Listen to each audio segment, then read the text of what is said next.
हमारा ताल्लुक है ज़िला तोरगर खैबर पख्तूनख्वा से। और कुछ साथी हमारे ताल्लुक़ रखते हैं चगरजो से, कुछ बुनेर का है, कुछ स्वात का है। तो हम लोग यहाँ पे फैक्ट्रियों में काम करते हैं, कोई फैक्ट्रियों में काम करते हैं, कोई बंगलों में काम करते हैं। और इतवार वाले दिन जब छुट्टी होती है तो फिर इधर आके थोड़ा सा शोगर मेला अपने महफिल कर लेते हैं। जो गांव में होता है, शादी में जैसे मंगनी में हो गया, जैसे लोग वैसे ही बैठक में बुला लेते हैं, उजरे में बैठ के। जो हमारे बहुत पुराने दस्तूर है, बड़े भी करते थे ऐसे उजरों में महफिल। अभी तो बहुत कम हो गया, लेकिन पहले बहुत होते थे। हमारा बहुत पहले से एक दूसरे के साथ ताल्लुक है।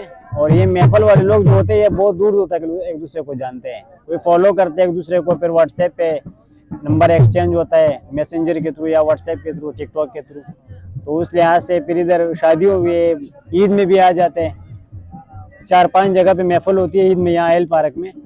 तो वहाँ पर मुलाकातें हो जाती हैं, नंबर वगैरह एक्सचेंज हो जाते हैं। फिर जब महफिल होती है, हमारी ज़रूरत होती है तो हम जाते हैं, हमें ज़रूरत होती है तो उनको बुला लेते हैं। महफिल बहुत अच्छा है। इतवार का दिन यहाँ सबकी छुट्टी होती है, सब आ जाते हैं, खुशी मना लेते हैं। ज़्यादातर इस तरफ हमारे इलाके वाले होते हैं, कॉन्टेक्ट में होते हैं। बस इतवार की छुट्टी में बस इधर आते हैं महफिल बनाने के लिए।